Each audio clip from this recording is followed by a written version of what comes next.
నాడే నీటంగలయును కీడు నన్ను తలచిన నాడే నా వెళ్ళని పాడు. రామండి మరి దేవుడు గడిచిన వారం అంతా కూడా కాచి కాపాడి ఆయన సజీవన రెక్కల చాటున మనల్ని, మన కుటుంబాలను, మన సంఘ బిడ్డలను, మనకి గ్రామాన్ని, దేశాన్ని కాచి వారి దేవునికే స్తుతులు చెల్లించేవారు. మరి యొక్క సమయంలో అందరూ కూడా కళ్ళు మూసుకుని ప్రార్థనలో మరి దేవుడి యొక్క ఆరాధన సమయం ఇచ్చిన దేవునికి ప్రార్థన చేసుకుందాం. కళ్ళు మూసుకోనండి. పరిశుద్ధుడు పరిశుద్ధుడు పరిశుద్ధుడు పరిశుద్ధుడు దేవ, స్తోత్రము స్తోత్రము స్తోత్రము స్తోత్రము స్తోత్రము స్తోత్రములు తండ్రి. మహాగరుడు మహోన్నతుడానికి వందనాలు నాయన. అద్భుతకరుడు ఆశ్చర్యకరుడమైన మా తండ్రి నీకు స్తోత్రము స్తోత్రము స్తోత్రము స్తోత్రములు తండ్రి. నిన్న నేడు రేపు ఏకరీతిగా ఉన్న దేవ నీకు వందనములు వందనములు వందనములు చెల్లించుకుంటున్నాం నాయన. దేవ యొక్క సమయమును ప్రభు మాకు ఇచ్చిన తండ్రి మీకు అనేకమైన స్తోత్రములు ప్రభావ. గడిచిన నాయన నీ యొక్క పునరుద్ధాన దినము నుండి ప్రభ ఈ పునరుద్ధాన దినము వరకు నాయన మమ్మలను ప్రభ, మా కుటుంబాలను ప్రభ, మా యొక్క నాయన సంఘాన్ని ప్రభ తండ్రి దేవా నాయన ఎంతో నాయన నువ్వు కాచి కాపాడిన దేవాని యొక్క రెక్కల చాటును భద్రపరిచిన దేవానికి స్తోత్రములు తండ్రి. దేవా ఎన్నో పరిస్థితులు నాయన అడ్డులు వేసినప్పటికీ నాయన తండ్రి ఈ యొక్క మందిరంలోనికి నాయన నడిపించిన దేవానికి స్తోత్రములు తండ్రి. ఈ యొక్క ఆరాధన ప్రభు నాయన మాతో ఉండమని, మాలో ఉండమని అడుగుచున్నావు నాయన. నేను పూర్ణ హృదయంతో నాయన, మా యొక్క పూర్ణాత్మతో నాయన తండ్రి, మా పూర్ణ మనస్సుతో నాయన, పూర్ణ వివేకముతో తండ్రి నాయన నీ దేవుడైన యెహోవాను ప్రభా ఆరాధన చేయమన్నావు ప్రభా. నీకు వందనాలు నాయన, స్తోత్రములు తండ్రి ప్రభా నాయన. నిన్ను ఆరాధించే సమయాన్ని ప్రభా మాకు ఇచ్చారు నాయన.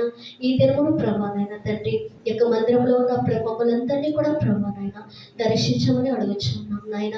నాయన గొప్ప మా ధ్యాస నీ వైపు ఉండటకు నాయన తండ్రి, మా ఆశ నీ వైపు ఉండటకు నాయన, మా మనోనేత్రములు నీ వైపు తెరవబడుటకు నాయన సహాయము దయచేయండి ప్రభా. దేవానికి స్తోత్రములు నాయన, వందనములు నాయన.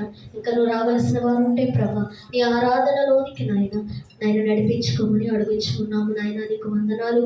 అలాగే ప్రభా యొక్క మోషస్ ఉపవాసాలలో ప్రభా నాయన మమ్మలను ప్రభా నాయన నడిపిస్తూ ఉన్న తండ్రి మీకు అనేకమైన వందనాలయ్యా, స్తోత్రములు తండ్రి. యొక్క మోషస్ ఉపవాసాలలో ప్రభా నాయన 28వ దినములోనికి నాయన మమ్మల్ని ప్రవేశపెట్టిన తండ్రి నాయన. ఇదిగో ప్రభు యొక్క ఆఖరి ఆదివారంలోనికి నాయన మమ్మల్ని నడిపించిన దేవా యొక్క నెలలో ప్రభా నీకు అనేకమైన స్తోత్రములు నాయన, వందనములు నాయన. నాయన మేమైన దూతలతో ప్రభా నీ చెమ్ముకొని ఆడబడుచున్న దేవా నీకు అనేకమైన వందనాలు నాయన. ఆనాడు ప్రభా మోషే ప్రభా నాయన 40 దినములు ప్రభా నాయన నీ యొక్క సన్నిధిలో ఉండటను బట్టి ప్రభా నాయన తండ్రి నువ్వు ఎన్నో ప్రభా నాయన తండ్రి వరములను సంపాదించుకోగలిగాడు ప్రభా. నీ యొక్క నేను ముఖాముఖిగా చూచు అనుభవాన్ని సంపాదించుకున్నాడు తండ్రి. నీకు వందనాలయ్యా, స్తోత్రములు నాయన. దేవా ఇదిగో ప్రభు యొక్క సమయంలో మాకు ఇచ్చిన తండ్రి నిన్ను చూచు కన్నులు మాకు నువ్వు దయచేయి ప్రభా. నీ స్వరమును వినే చెవులను మాకు దయచే నాయన. నీకు వందనాలు తండ్రి. నీ తట్టు తిరిగే హృదయాలు మాకు దయచే నాయన. నీకు వందనాలు నాయన.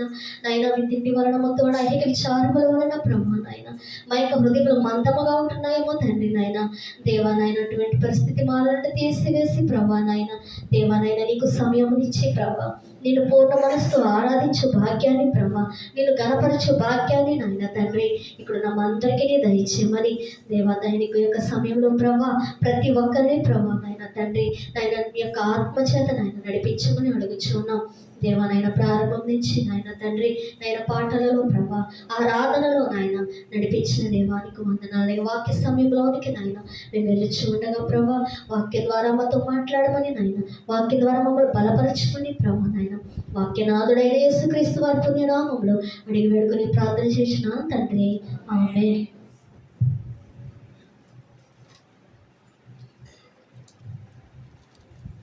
ఒక పల్లవి 2 చరణాలు పాడు.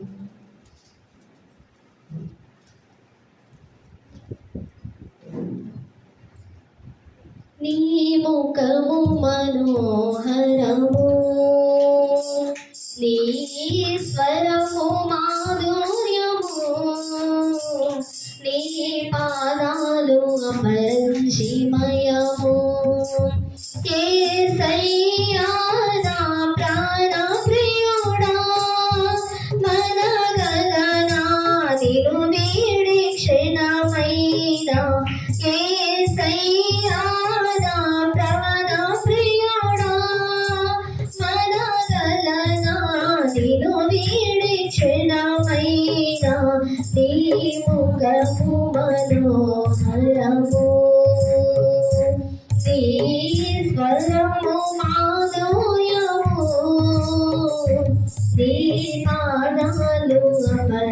జీవయము నీవే నా తోడువై నీవే నా జీవమై నా హృదయాన నిలిచిన జ్ఞాపికమై నీవే నా తోడువై నీవే నా జీవమై నా హృదయాన నిలిచిన జ్ఞాపికమై అనువనువున నీ కృప నిక్షిప్తమై నన్ను ఎన్నడూ వీడని అనుబంధమై అనువనువున నీ కృప నిక్షిప్తమై నన్ను ఎన్నడూ వీడని అనుబంధమై యేసయ్యా నా ప్రాణ ప్రియుడా మనగలనా నిన్ను వీడి క్షణమైనా యేసయ్యా నా ప్రాణ ప్రియుడా మనగలనా నిన్ను వీడి క్షణమైనా నీ ముఖము మనోహరము నీ స్వరము మాధుర్యము నీ పాదాలు పరంజిమయము నీవే వెలుగువై నీవే ఆలయమై కానిత్యత్వమునకు ఆద్యంతమై నీవే వెలుగువై నీవే ఆలయమై కానిత్యత్వమునకు ఆద్యంతమై అమరలోకన శాంతనత పరిచయమై నన్ను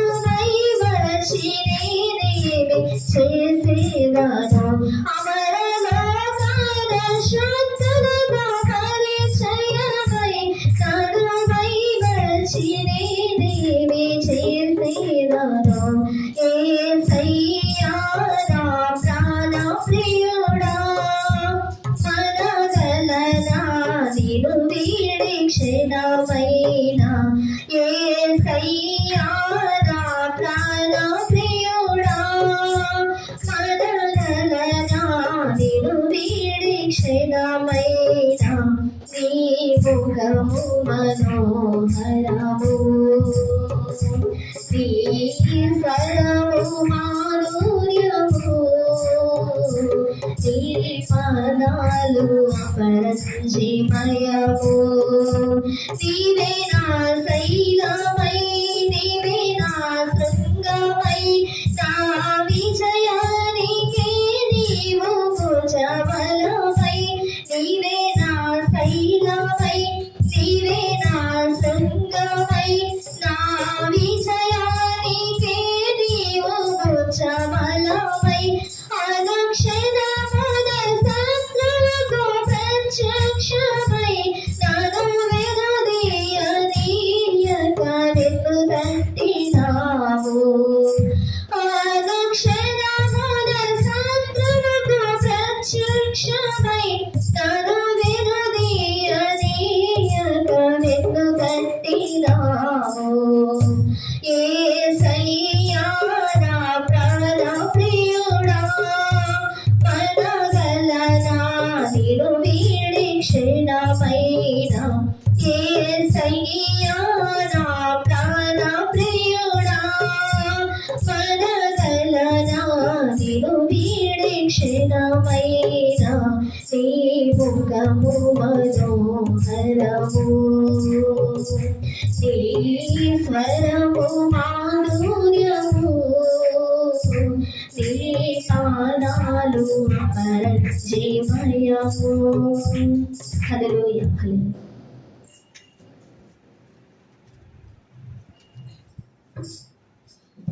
ద్వితీయోపదేశకాండము 9వ అధ్యాయం 14వ వచనం అడ్డము రాకుండా నేను వారిని నశింపచేసి వారి నామమున ఆకాశముఖంగా ఉండకుండా విడిచిపెట్టి నిన్ను వారి కంటే బలముగా బహుతరముగా చేసేదని నాతో చెప్పగా నేను తిరిగి ఆ కొండ దిగి వచ్చింది. కొండ అగ్ని చేత కాల్చుండేది. ఆ రెండు నిబంధన పలకలు నా రెండు చేతుల్లో ఉండేవి. నేను చూసినప్పుడు మీ దేవుడైన యెహోవా దృష్టికి పాపం చేసి ఉండేది. పాత దూడను చేయించుకుని యెహోవా యెహోవా మీకు ఆజ్ఞాపించిన త్రాము నుండి త్వరగా తొలగిపోయింది. అప్పుడు నేను ఆ రెండు పలకలను పట్టుకుని నా రెండు చేతుల్లో నుండి మీ కనుల ఎదుట వాటిని కింద పడవేసి పగలగొట్టి, మీరు యెహోవా దృష్టికి ఆ చెట్టున నడిచి చేసిన మీ సమస్త పాపముల వలన ఆయనకు ఒక కోపం పుట్టింపగా చూసి మునుపటి వలె అన్నపానములు మాని నలుపుది పగలు నలుపుది రాత్రులు నేను యెహోవా సన్నిధిని సాగిలపడుతుంది. ఏలైనగా మేము నశింపచేయవలని కోపపడిన యెహోవా కోపాద్రేకము చూసి భయపడుతుంది. ఆ కాలమందును యెహోవా నా మనవి ఆలకించండి. మరి యెహోవా అహరోనును నశింపచేయుటకు అతని మీద బహుగా కోపపడగా నేను అహరోనుకి అప్పుడే బ్రతిమాలుకొంటిని. అప్పుడు మీరు చేసిన పాపమును అనగా ఆ దూడను నేను పట్టుకుని అగ్నితో దాన్ని కాల్చి నలగొట్టి అది దూడేగునంత మెత్తగా నూరి ఆ కళ్ళ నుండి పారు ఏడులో ఆ దూడిని పారబోస్తుంది. అవును. అయితే మోషే సుఖవాసాల్లో మనము ఎన్నో మెట్టండి దినమున 28వ దినములోనికి దేవుడు మనల్ని నడిపించాడు. మరి అలాగే మరి మోషే గారి యొక్క మరి ఒక్కొక్కటి మనము కొన్ని విషయాలు ప్రారంభించి కూడా మనం తెలుసుకుంటున్నాం. మరి అయితే ఈ దినమున మరి ఆయన 40 దినములు 40 రాత్రులు కూడా మరి అన్నపానములు మాని ఎక్కడ గడిపారండి? యెహోవా సన్నిధిని ఆయన గడిపినప్పుడు దేవుడిచ్చినటువంటి మరి మరి బహుమానం ఏంటంటే, దేవుడిచ్చినటువంటి మరి ఆజ్ఞలు అంటే 10 ఆజ్ఞలు. 10 ఆజ్ఞల పలకలను దేవుడు ఆయనకి అనుగ్రహించారు. మరి అయితే ఇక్కడ మనం చూసుకుంటే 14లో నాకు అడ్డము రాకము నేను వారిని నశింపచేసి వారి నామములు ఆకాశం క్రింద ఉండకుండా తుడుపు పెట్టి నిన్ను వారి కంటే బలము గల బాహుజనుముగా చేసేదని నాతో చెప్పగా నేను తిరిగి ఆ కొండ దిగి వచ్చితిని. కొండ అగ్ని చేత కాల్చుండెను. ఆ రెండు నిబంధన పలకలు నా రెండు చేతులలో ఉండేను. మరైతే దేవుడికి ఎక్కడ తెలిసిందంటే, మోషే గారు కొండ మీద ఉన్నప్పుడే ఏం తెలిసిపోయిందంటే ఆయనకి తెలిసింది. వారి కింద ఏం చేస్తున్నారు? దూడను చేసుకుని దాన్ని పూజిస్తూ మరి నాట్యములు చేస్తూ మరి అదే మా దేవుడని, మరి ఈ దేవుడే మమ్మల్ని ఐగుప్తు నుండి తీసుకొచ్చాడనంట. మరి వారు ఎంతో సంతోషంతో ఉత్సవాన్ని జరుపుకుంటున్నారు. మరి ఆ టైంలో మరి మోషే గారు ఎక్కడున్నారండి? కొండ మీద ఉన్నారు.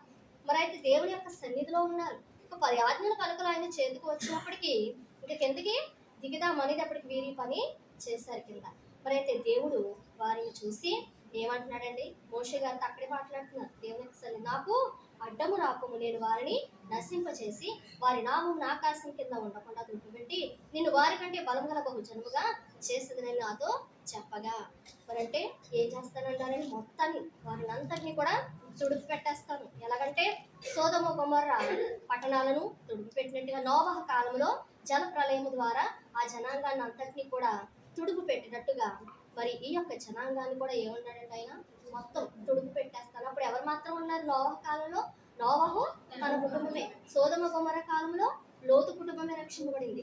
మరైతే ఇప్పుడు కూడా ఎవరున్నారంటే ఒక్కరే, మోషే. ఇశ్రాయేలీలు మోషే. మరి అందరినీ తుడుపు పెడితే మోషే ఒక్కడు మాత్రమే ఉంటారు. మరి అయితే దేవుడు ఏమైనా చేయగల సమర్థుడు. ఏమంటున్నాడంటే ఆ జనాన్ని తుడుపు పెట్టేసి నిన్ను వారి కంటే బలము గల బహుజనముగా చేస్తానన్నాడు. ఆ జనాన్ని నేను ఇశ్రాయేలీలను ఐగుప్తు నుండి తీసుకొచ్చాను, కానీ వారు చేసిన పనులను బట్టి మరి నేను వారిని తుడుపు పెట్టి నిన్ను వారి కంటే బహు బలము గల జనంగా చేస్తానన్నాడు. మరి ఆయన మరి మోషే ఏమనాలి? అలాగే ప్రభువా చెయ్యి, నాకు అంతకంటే భాగ్యం ఏంటి? నన్ను బలము గల జనముగా చెయ్యి. ఆ జనం ఎవరి?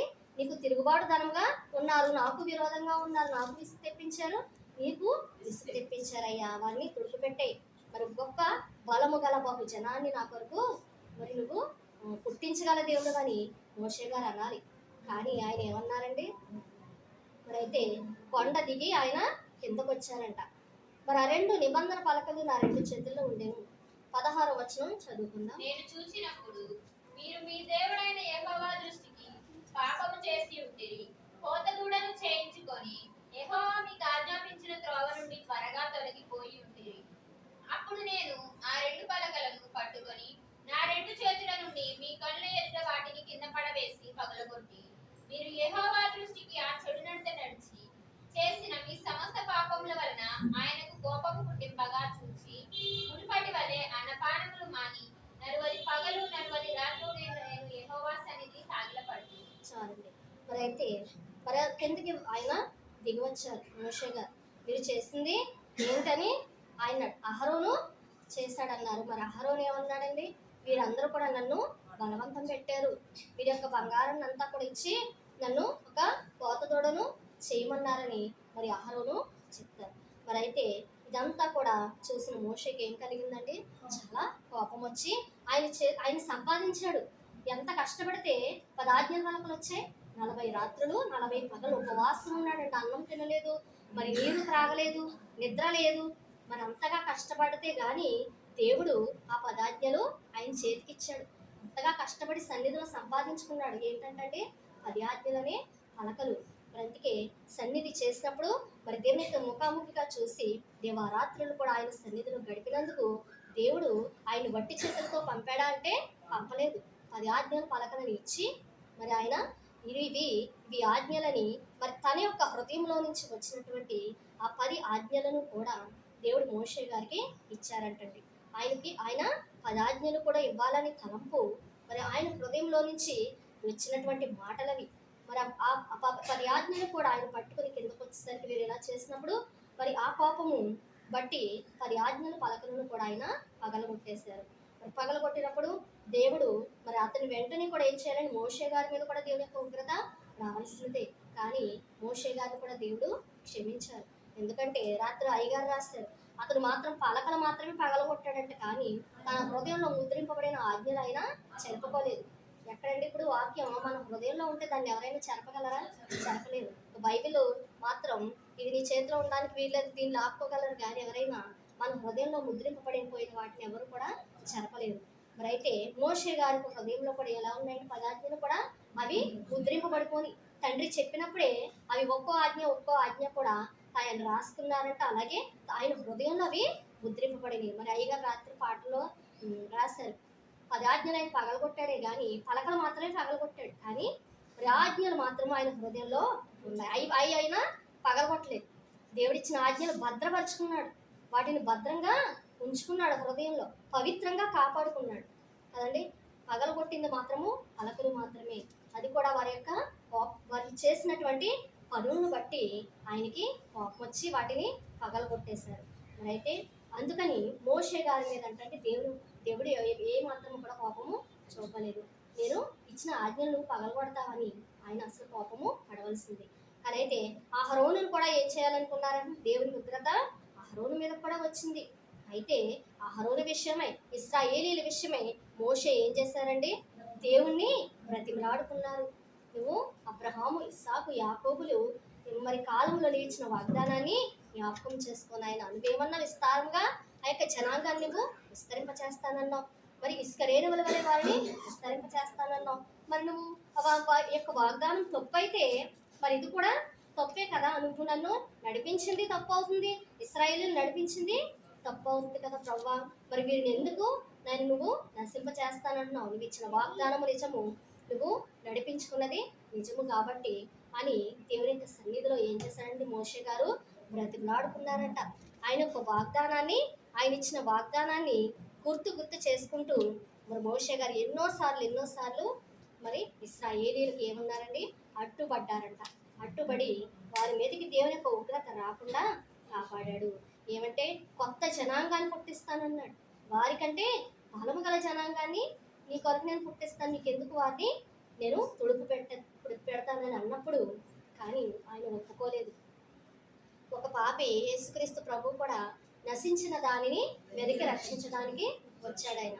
అంతేగాని ఆ పాపి అలా నశించుకోవడం ఆయనకి ఇష్టం కాదంట. ఆ పాపి మారాలి, మారు మనస్సు పొందాలి. కొత్తగా మారినప్పుడు దేవుడికి ఎంతో సంతోషం. అంతేగాని పాపం చేస్తావు కాబట్టి ఆ పాపంలో నేను మగ్గిపోయి మరి శాపాలు పొందుకొని చనిపోమని ఆయనకి ఇష్టపడలేదు. కానీ దాని నుండి తప్పిపోయి దాన్ని విడిచిపెట్టి అసహించుకుని దాన్ని విడిచిపెట్టి దానిలో నుంచి వచ్చినప్పుడే ఆయనకి ఎంతో సంతోషం అంటండి కదా. మరి అలాగే ఇశ్రాయేలీయులు కూడా పాపం చేశారు. మరి అయితే ఆ పాపం బట్టి యెహోవా దేవుడు ఏమన్నాడండి? నాశనం చేసేస్తానన్నాడు. మొత్తానికి ఎవరికి లేకుండా తుడుపు పెడతానన్నాడు. కానీ మరి మోషే ఎందుకు ఒప్పుకోలేదు? దేవా క్షమించు, వారిని క్షమించమని దేవుని ఎదుట ఆయన ఎంతగానో దేవుణ్ణి బ్రతిమలాడుకున్నారు. మరి ఇదే అధ్యాయంలో 19వ వచనం నుంచి చదువుకుందాం. అనగా మిమ్మల్ని నశింపచేయవలని పాపపడి యెహోవా కోపోద్రేకము చూసి భయపెట్టింది. ఆ కాలమందును యెహోవా నా మనవి ఆలకించెను. మరియు యెహోవా అహరోనును అతని మీద బహుగా కోపపడగా నేను అహరోనుకై అప్పుడే బ్రతిమాలు కొట్టింది. చాలు. యారే అనగా మిమ్మల్ని నశింప చేయవలెనని కోపపడిన యెహోవా కోపోద్రేకము చూచి భయపడి తిని ఆ కాలమందున యెహోవా నా మనవి ఆలకించెను. ఆయనకు వచ్చినటువంటి కోపానికి మోషే గారు చాలా మరి ఏమి ఆయన చేసేస్తాడో, ఈ జనాంగాన్ని నశింపజేస్తాడేమోనని ఆయనకు వచ్చిన కోపాన్ని చూసి మోషే గారికి భయం వేసిందండి. చూడండి, మోషే గారే భయపడి దేవుణ్ణి బ్రతిమలాడుకున్నారు. అప్పుడు ఆయన మనవి, మోషే గారి మనవి ఆయన ఆలకించారు. మరియు యెహోవా అహరోను నశింప చేయటకు అతని మీద బహుగా కోపపడగా నేను అహరోనుకై కూడా అప్పుడే బ్రతిమలాడుకుంటుని. అహరోను మీద ఎంత కోపం వచ్చిందంటే కోత దొడను చేశారు కాబట్టి మరి అహరోను మీద కూడా దేవునికి కోపం వచ్చింది. మరి ఆయన గురించి కూడా ఏం చేశారండి, దేవుని యొక్క సన్నిధానంలో బ్రతిమలాడుకున్నారంట. మరి అది మన యొక్క పాపంలే కానీ, మన బిడ్డల యొక్క పాపాలే కానీ, మన యొక్క పితరుల పాపాలే కానీ, మన రక్త సంబంధుల పాపాలే కానీ మనము ఒప్పుకుని మరి దేవుని యొక్క సన్నిధిలో బ్రతిమలాడుకోవలసిన వారమే ఉన్నాం. ప్రతి దినము కూడా ప్రతి మోషే గారు కూడా ఇశ్రాయేలీల గురించి, అహరోను గురించి, మరి అందరి గురించి కూడా ఏం చేశాడండి, దేవుని యొక్క సన్నిధిలో బ్రతిమలాడుకున్నాడు. నీ యొక్క కోపాన్ని చూపించొద్దయ్యా, నీ యొక్క ఉగ్రతను చూపించొద్దు తండ్రి అని బ్రతిమలాడుకున్నప్పుడు మరి దేవుడైన యెహోవా వారందరిని బట్టి కూడా, మరి మోషేని బట్టి వారందరినీ కూడా దేవుడు ఏం చేశారండి, కాపాడి రక్షించారు. మరైతే మరి మోషే గారు పగలగొట్టిన పలకలను బట్టి మళ్ళా రెండవసారి దేవుని యొక్క సన్నిధానానికి మళ్ళా వెళ్ళాలి. మరి ముందు సంపాదించుకున్నాడు, మరి పోగొట్టుకున్నాడు కాబట్టి మరి రెండవసారి ఆయన వెళ్ళాలి. మరి 21వ వచనం కూడా చదువుకుందాం. అప్పుడు మీరు చేసిన పాపము అనగా ఆ దూడను నేను పట్టుకొని అగ్నితో దాన్ని కాల్చి నలుగగొట్టి అది ధూళియగునంత మెత్తగా నూరి ఆ కొండ నుండి పారు ఏటిలో ఆ ధూళిని పారపోసి తిని. మరి అయితే అప్పుడు ఆ యొక్క దూడను ఏం చేశారండి, అగ్నితో దాన్ని కాల్చేసి నలుగగొట్టి అది ధూళి అగునంత మెత్తగా నూరేసి ఆ కొండ నుండి పారు ఏటిలో ఆ ధూళిని పారపోసి తిని. దాన్ని అసలు ఒక కొంచెం కూడా లేకుండా, దాని యొక్క రూపమే కానీ, దాని యొక్క ఛాయే కానీ ఏమీ కూడా లేకుండా ఏం చేస్తారంటే మొత్తం దాన్ని కాల్చివేసి దాన్ని ధూళి అంటే పొడి అయిపోయేటట్టు మెత్తగా దాన్ని నూరేసంట. ఆ కొండ నుండి దాన్ని ఏటిలో వెళ్ళే నీళ్ళలో పారబోస్తారు.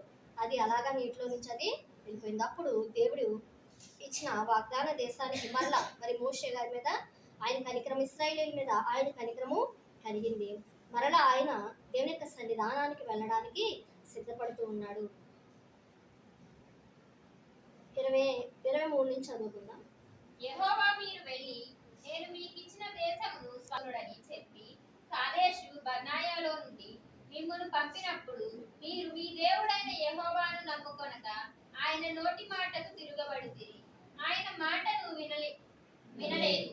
నేను మిమ్మును ఎరిగిన దినము మొదలుకొని మీరు యెహోవా మీద తిరుగుబాటు చేయుచున్నారు. కాగా నేను మునుపు సాగిలపడినట్టు యెహోవా సన్నిధిని 40 పగలు 40 రాత్రులు సాగిలపట్టిని. యెహోవా మిమ్మును నశింపజేసెదనగా నేను యెహోవాను ప్రార్థించుచు ఇలాగ చెప్పితిని, ప్రభువా నీవు నీ మహిమ వలన విమోచించి బాహుబలము వలన ఐగుప్తులో నుండి రప్పించిన నీ స్వాసింపజేయుము. నీ సేవకులైన అబ్రహాము, ఇస్సాకు, యాకోబులను జ్ఞాపకము చేసుకొను. ఈ ప్రజలు కాఠిన్యమునైనను వారి చెడుతనమునైనను వారి పాపమునైనను చూడకుము. చాలండి. మరి ఇటు రీతిగా మోషే గారు దేవుని యొక్క సన్నిధిలో బ్రతిమలాడుకున్నాడు. వారి నిమిత్తమై దేవుణ్ణి విన్నవించుకున్నాడు. మరి ప్రార్థన చేస్తాడు. ఆయన ఇచ్చిన వాగ్దానాలను జ్ఞాపకం చేసుకోమని మరి అటు రీతిగా జ్ఞాపకం చేసుకున్న దేవుడు ఏం చేశాడండి, ఏమంటున్నాడు మోషే, ఈ ప్రజల కాఠిన్యమునైనను వారి చెడుతనమునైనను వారి పాపమునైనను చూడొద్దు. వారి యొక్క చెడుతనాన్ని చూడకునాయన, వారి యొక్క పాపాన్ని చూడకు తండ్రి, వారి కాఠిన్యమును చూడకునాయన, నన్ను చూడని మరి దేవుడు మోషే గారిని నా యొక్క ప్రార్థన బట్టి రక్షించమని అడిగినప్పుడు మరి మోషే గారి ప్రార్థన బట్టి ఏం చేశారండి, ఇశ్రాయేలీయుల జనాంగాన్ని అంతటినీ కూడా ఆయన రక్షించగలిగారు. లేకపోతే వారు ఏమైపోయేవారండి, వారి యొక్క చేసిన పనులను బట్టి మరి విననొల్లని ప్రజలుగా ఉన్నటువంటి వారు మరి ఎప్పుడు కూడా దేవునికి విసుగుదల తెప్పించే వారిని దేవుడు ఎప్పుడో కూడా విడిచిపెట్టేవాడు. 10వ అధ్యాయం చదువుకుందాం. ఆ కాలమందు యెహోవా మునుపటి 2 రాతి పలకలను నీవు చెక్కుకొని కొండ ఎక్కి నా యొద్దకు రమ్ము. మరియు నీవు ఒక కర్ర మందసమును చేసుకొనవలెను. నీవు పగలగొట్టిన మొదటి పలకల మీదనున్న మాటలను నేను ఈ పలక మీద వ్రాసి తరువాత నీవు ఆ మందసములో వాటిని ఉంచవలెనని నాతో చెప్పాను. కాబట్టి నేను తుమ్మకర్రతో ఒక మందసము చేయించి మునుపటి వంటి 2 రాతి పలకలను చెక్కి ఆ 2 పలకలను చేత పట్టుకొని కొండ ఎక్కితిని. ఆ సమాజ దినమున ఆ కొండ మీద అగ్ని మధ్య నుండి తాను మీతో పలికిన 10 ఆజ్ఞలను మునుపు వ్రాసినట్టు యెహోవా వాటిని నాకిచ్చిన తరువాత నేను తిరిగి కొండ దిగి వచ్చి నేను చేసిన మందసములో ఆ పలకలను ఉంచి తిని. యెహోవా నాకు ఆజ్ఞాపించినట్లు వాటిని దానిలో నుంచి తిని. అయితే మరలా మరి కొండ ఎక్కినప్పుడు ఏం చేశారండి? దేవుడు ఏమన్నారు? నీవు చెక్కుకొని కొండ మునుపుటి వాటి వంటి 2 రాతి పలకలను నీవు చెక్కుకొని కొండ ఎక్కిన ఎద్దకు రమ్ము. మరి మునుపు ఎలా అయితే 2 రాతి పలకలను ఆయన చెప్పుకున్నారు, అలాగే ఇప్పుడు కూడా రెండోసారి మరి పగల కొట్టేస్తారు కాబట్టి మరి 2 రాతి పలకలు చెక్కుకొని కొండ ఎక్కి ఆ ఎద్దుకురా. మరియు నువ్వు ఒక కర్ర మందసమును చేయాలన్నారు. నువ్వు పగలగొట్టిన మొదటి పలకల మీద ఉన్న మాటలను నేను ఈ పలకల మీద వ్రాసిన తర్వాత నీవు ఆ మందసములో వాటిని ఉంచవలెనని చెప్పి నాతో చెప్పాను. ఆ 10 ఆజ్ఞల పలకలు ఎంతో విలువైనవి కాబట్టి మునుపటి వల్ల నువ్వు చేతితో పట్టుకెళ్ళడానికి వీల్లేదు. మరి ఇప్పుడు ఏం చేయాలంట? మందసంలో భద్రపరచాలి. అది దేవుని యొక్క సన్నిధి. ఆ మందసము మరి దేవుడు మోషే గారి ద్వారా ఏర్పాటైంది. ఈ మందసం ఎక్కడి వరకు వెళ్ళిందంటే దావీదు గారి దాకా వెళ్ళింది. దావీదు మరి అంతకుముందు తర్వాత మరి కొంతమంది 3 నెలలు, ఒబేదెదోము 3 నెలలు ఉంచుకుంటాడు. మరి దాని తర్వాత మరి ఫిలిస్తీ జనం ఎవరండి? శత్రువులు ఫిలిస్తీన్టువంటి వారి మందసాన్ని తీసుకెళ్ళిపోతారు. మరి దాన్ని విడిపించుకుంటాడు దావీదు. అలాగా అది మరి దేవుని యొక్క బిడ్డల దగ్గరికి వెళ్తుంది. మరి ఆశీర్వాదములు వారికి కలుగుతాయి. మరి ఆ మందసం ఎవరు చేయమన్నారు? దేవుడే యెహోవా మోషే గారిని చేయమన్నారు. ఆ మందసం ఏ కర్రతో చేయాలంటండి? తుమ్మ కర్రతో. మరి నువ్వు పగలగొట్టిన మొదటి పలకల మీద ఉన్న మాటలను నేను ఈ పలకల మీద వ్రాసిన తర్వాత నీవు ఆ మందసంలో వాటిని ఉంచవలెనని నాతో చెప్పాను. అయితే ముందే ఎలాగిచ్చేసారండి? చేతికిచ్చారు దేవుడు.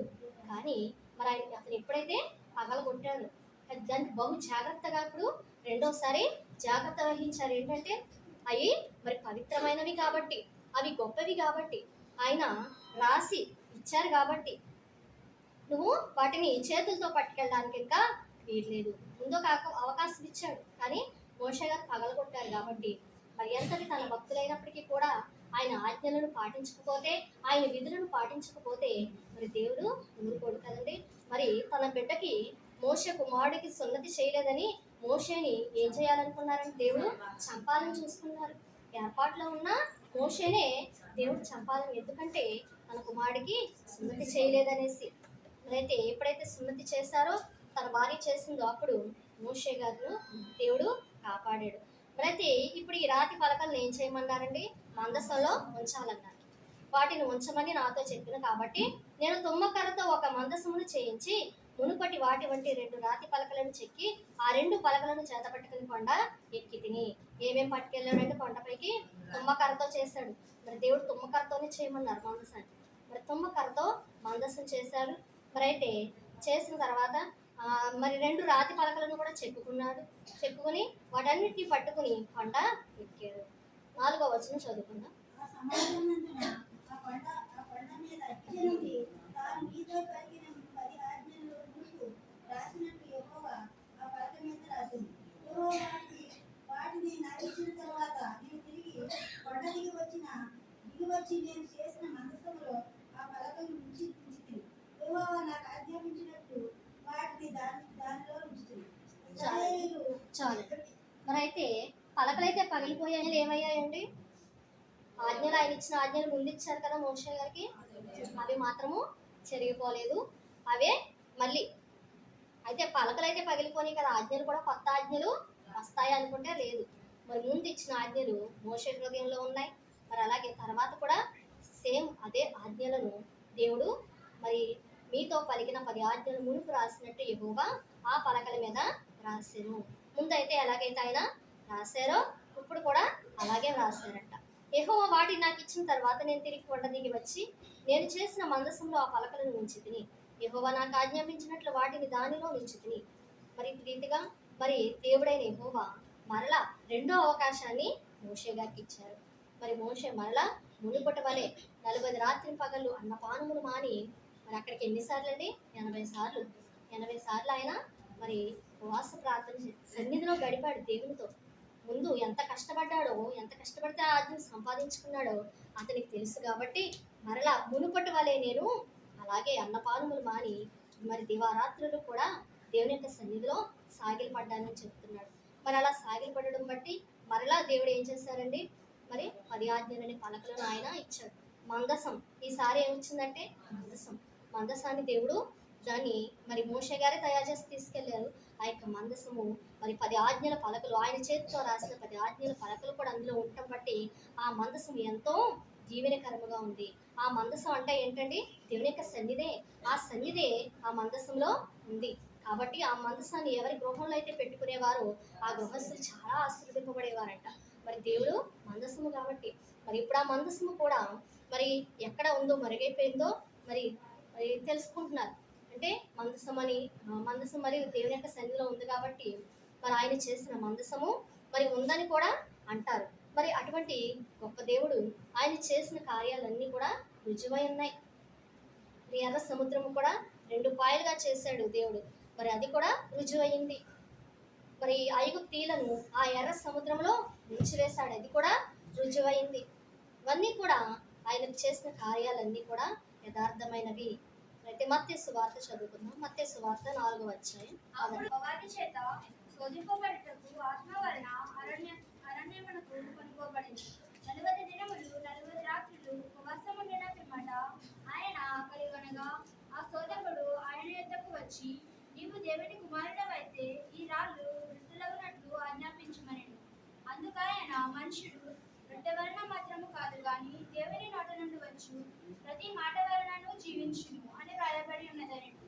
అంతటా అపవాది పరిశుద్ధ పట్టణమునకు ఆయనను తీసుకొని పోయి దేవాలయ శిఖరమున ఆయనను నిలువబెట్టి, నీవు దేవుని కుమారుడవైతే క్రిందికి దూకుము, ఆయన నిన్ను గూర్చి తన దూతలకు ఆజ్ఞాపించును, నీ పాదమెప్పుడైనను రాతికి తగలకుండా వారు నిన్ను చేతులతో ఎత్తుపట్టుకొనురు అని వ్రాయబడి ఉన్నదని ఆయనతో చెప్పారు.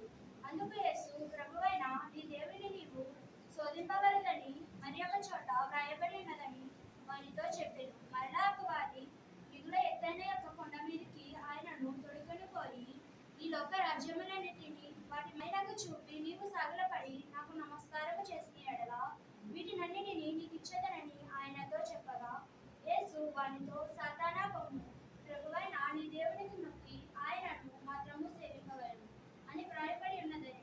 అంతటా అపవాది ఆయనను విడిచిపోగా, ఇదిగో దేవదూతలు వచ్చి ఆయనకు పరిచర్య చేసింది. చాలు. మోషే గారే కాదు, మరి యేసుక్రీస్తు ప్రభు గారు కూడా లోకంలోకి ఆయన మానవ రీతిగా వచ్చాడు కాబట్టి, మానవ శరీరంతో వచ్చాడు కాబట్టి ఏం జయించాలంటే శోధనను జయించాలి.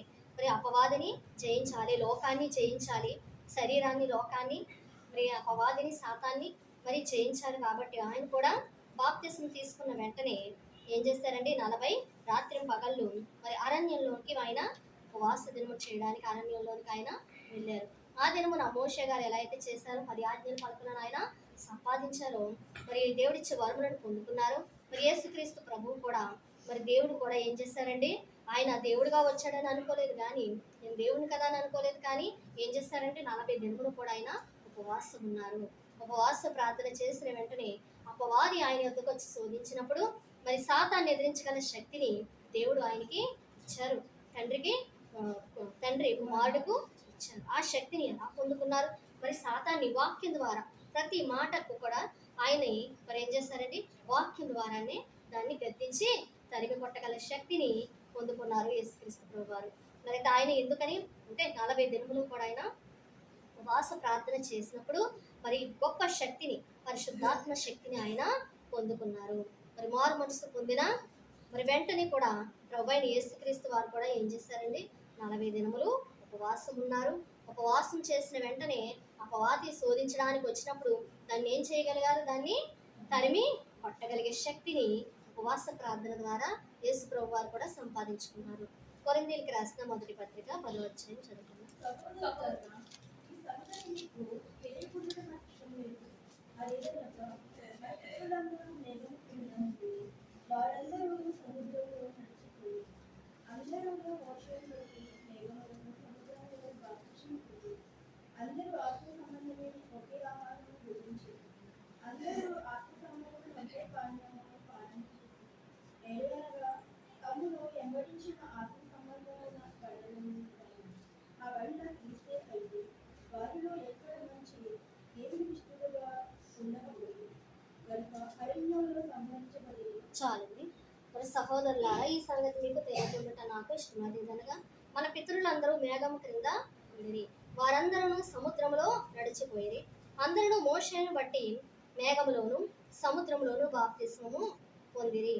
మరి అందరూ ఆత్మ సంబంధమైన ఒకే ఆహారాన్ని భుజించారు, అందరూ ఆత్మ సంబంధమైన ఒకే పానీయమును పానం చేసిరి. ఎలాగనగా తమ్ముని వెంబడించిన ఆత్మ సంబంధమైన బండలోనిది త్రాగిరి, ఆ బండ క్రీస్తే. మరి క్రీస్తు అనే బండలోని నీరు వారు త్రాగి ఉన్నారని, మరి ఆయన మోషే గారి బండను కొట్టినప్పుడు మరి నీరు వస్తుంది, మరి అయితే ఆ బండ క్రీస్తే అంటున్నారు. మరి అటు రీతిగా ఒకే ఆహారాన్ని తిన్నారు, కానీ ఒకే పానీయాన్ని పానము చేశారు. మరి అందరూ కూడా ఒకే మేఘం మోషేని బట్టి వారందరూ కూడా మేఘములోను సముద్రంలోను వారందరూ కూడా బాప్తిస్మము పొందిరంట. మనందరూ కూడా ఒకే ఆహారాన్ని భుజించారు.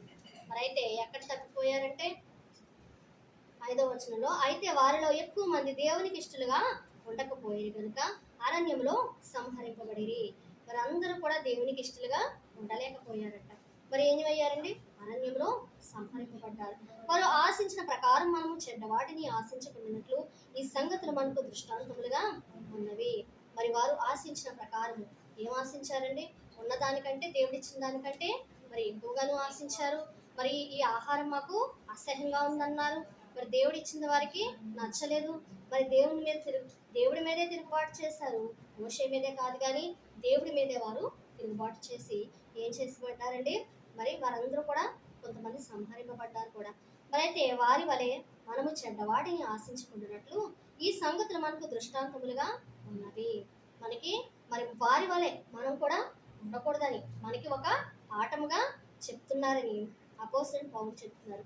జనులు తినుటకును త్రాగుటకును కూర్చుండి ఆడుటకు లేచిరి అని రాయబడినట్లు వారిలో కొందరి వలె మీరు విగ్రహారాధకులై ఉండకుడి. మరి వారు ఏం చేశారండి? ఐగుప్తుల నుంచి మరి విడిపించిన దేవాది దేవుణ్ణి మరిచిపోయారు. మరి అక్కడ తెగుళ్ళను చూశారు, అక్కడ పరిస్థితిని చూశారు, మరి ఎర్ర సముద్రం 2 పాయలు అవడము చూశారు. మరి వారు ఆరిన నేల మీద నడిపించినటువంటి దేవుణ్ణి వారు చూశారు. అన్నీ చూసి కూడా ఏమన్నారండి? ఆ పోత దొండను చేయమని ఈ దేవుడే మమ్మల్ని అక్కడి నుండి తీసుకొచ్చాడని అన్నారంట. మరి అన్నీ చూసి కూడా మరి వారు ఏం మాట్లాడారు? అబద్ధాలు మాట్లాడారు. మరి దేవుడికి విరోధంగా నడుచుకున్నారు.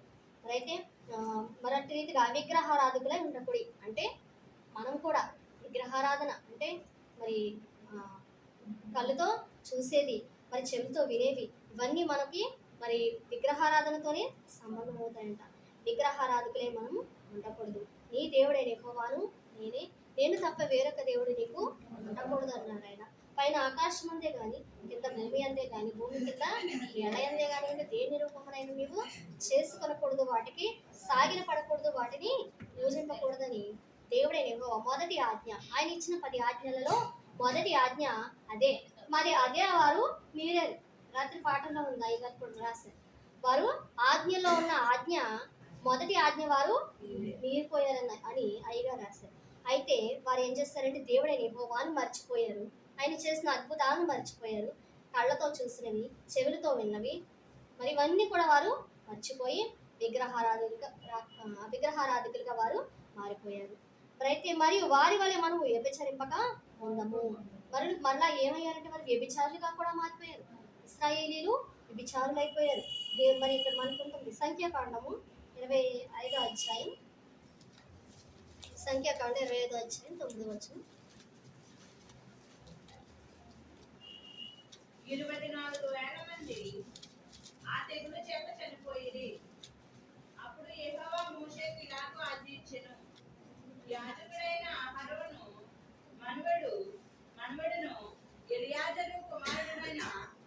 మనస్సు వారి మధ్యను నేను వారవలేని దానిని తాను వారవలేకపోవటం వలన ఇశ్రాయేలీయుల మీద నుండి నా కోపము మళ్లించెను గనుక నేను వారవలేక ఇండియు ఇశ్రాయేలీయులను నశింపజేయలేదు. చాలండి. 25వ అధ్యాయం మొదటి వచనం కూడా చదువుదాం. ఇశ్రాయేలీయులు షిత్తీములో దిగియుండగా ప్రజలు మోయాబు రండ్రతో వ్యభిచారము చేయసాగిరి. చాలండి. మరి అయితే వారు ఏం చేశారంటే ఇశ్రాయేలీయులు షిత్తీములో మరి మోయాబు రాండ్రతో వ్యభిచారం చేశారంట. వారు చేసిన తప్పులన్నీ కూడా మరి అపోస్తలుడు పౌలు గారు చెప్తున్నారు. మరి దాన్ని బట్టి వారు చేసిన ఆ యొక్క పాపమును బట్టి ఎంతమందిని చంపారు? 9వ వచనంలో 24,000 మంది ఆ తెగులు చేత చనిపోయిరి. మరైతే 24,000 మందిని ఒకే సమయంలో ఆయన అంతం చేశారంట. దేన్ని బట్టి అంటే వారు వ్యభిచారులుగా మారిపోవడం బట్టి. ఇక్కడ పౌలు గారు రాశారు, మరియు వారి వలె మనము వ్యభిచరించకయుందుము. వారిలో కొందరు వ్యభిచరించినందున ఒక్క దినముననే 23,000 మంది కూలిరి.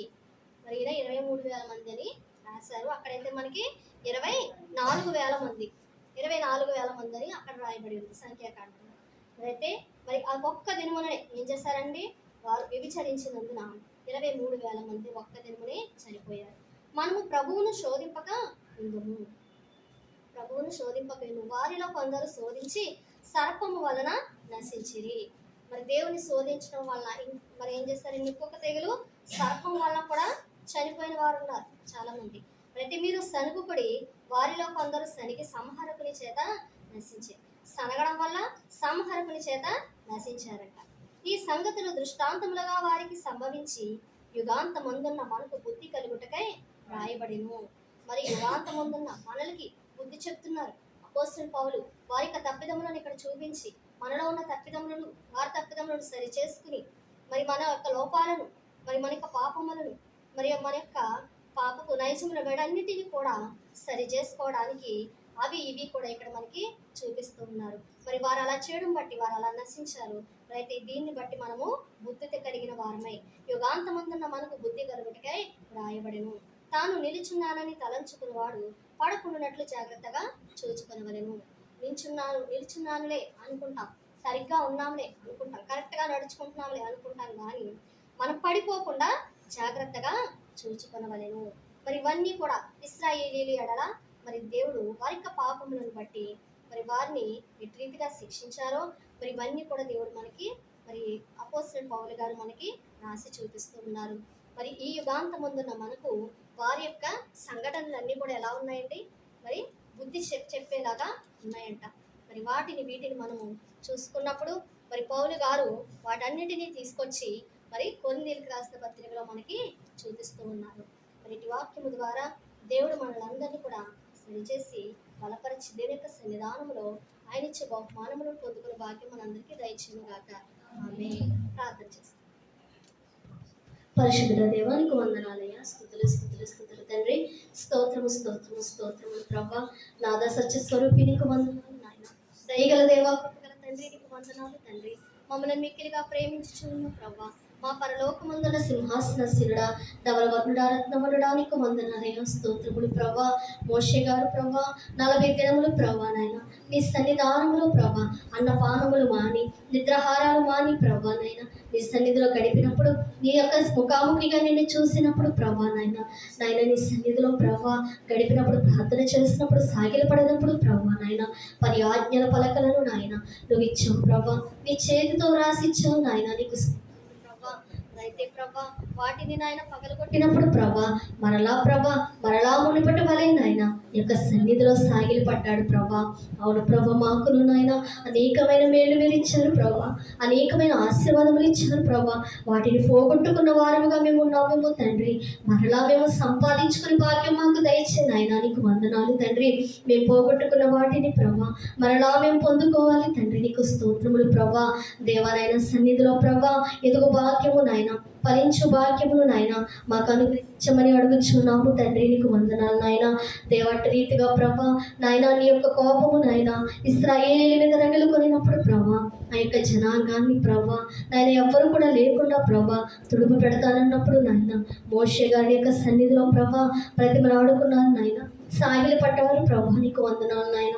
ఇశ్రాయేలు జనాంగాన్ని బట్టి అహరోనును బట్టి ప్రభా వారు చేసిన పాపములను తప్పిదమును బట్టి ప్రభా నీ యొక్క సన్నిధిలో ప్రభా నాయన నిన్ను వేడుకొనినప్పుడు ప్రభా నిన్ను బ్రతిమలాడుకొనినప్పుడు ప్రభా నాయన వారి మీద ప్రభా నీ యొక్క కోపాన్ని ప్రభా నాయన నువ్వు మానుకున్నావు తండ్రి.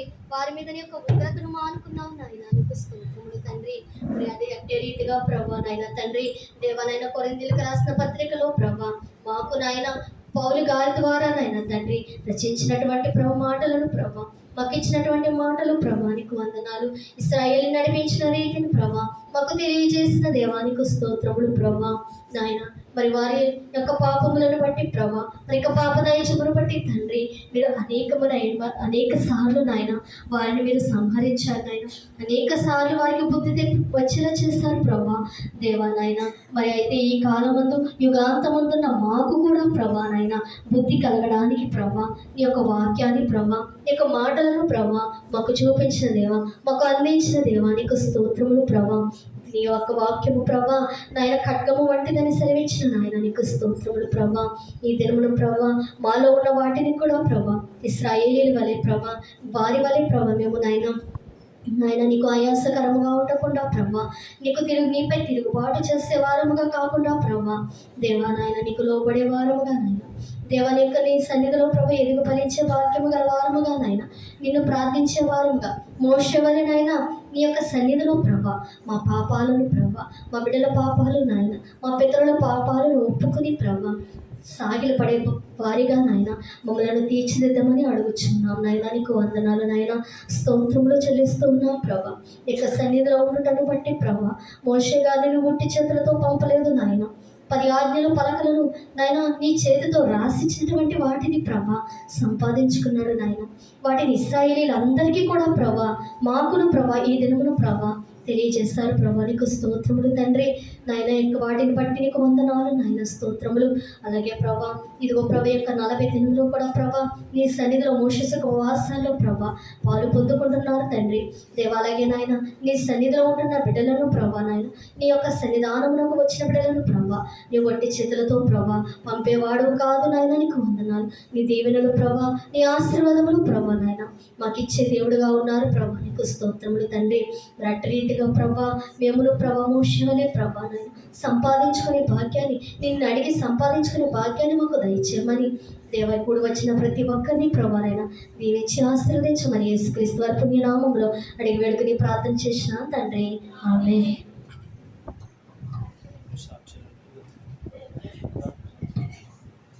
సాక్ష్యాలు ఉంటే చెప్పండి అమ్మా. త్వరగా లేవండి.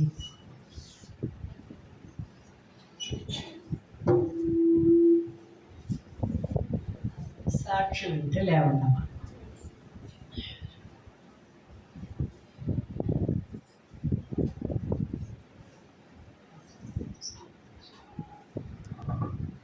దేవుడికి మరణాత అండి. సంగోళ్ళకి మరణాత. మొన్న 7వ నెలలో ప్రార్థన పెట్టించుకుని ఉంటారు. ఒకసారి మా పిల్లగారింటికి వెళ్ళబోతుంది అర్జెంట్గానే మానేశానండి. మానేస్తే మళ్ళీ అలా కాదు 9వ నెలలో పెట్టుకున్నప్పుడు నాన్న దేవుడు ఊరుకుంటాడు 7వ నెలలో అనుకున్నాం కదని మళ్ళీ పేరేపించి మళ్ళీ 7వ నెల ప్రార్థన పెట్టించుకున్నానండి. మరి 7 పెట్టలు వచ్చారండి. ప్రార్థన ఘనంగా జరిగింది. చెప్పుకున్న పెట్టలు కూడా వచ్చారండి. చాలా ఘనంగా జరిగింది. అలా జరుగుతుంది అనుకోలేదండి. చంద్రసాక్షి దేవుడు తీసుకురాక మళ్ళీ సాక్షి ఉందండి. మా తమ్ముడు గారు అమ్మాయి ఫంక్షన్ అండి. మొన్న మంగళవారం నాడు జరిగిందండి. అయితే వాతావరణం అసలు చాలా ఇదిగా ఉంది. ఎలా ఉంటుంది అనుకుని కంగారు పడిపోయింది. వాతావరణం బాగుంటే సాక్షిని చెప్పుకుంటాం అనుకున్నామండి. మరి ఫంక్షన్ కూడా ఘనంగా జరిగిందండి. వాతావరణం వర్షం గట్రా రాకుండా బాగా దేవుడు కాపాడాడండి. చంద్రసాక్షి దేవుడు తీసుకురాక దేవుడు మరి తన గృహాలన్నీ ఎంతగానో దేవుడు స్తుతించి దేవుని వరం కనపరిచారు. సరళ గృహం అనేది ఘనంగా జరిగింది. అలాగే తన సహోదరుడు కుమార్తె విషయంలో కూడా ఫంక్షన్ వాతావరణం దేవుని యొక్క స్వాధీనం ఉంచుకొని ఘనంగా చదివించారు. దేవునికి మహిమ కలుగును గాక. ఆమేన్.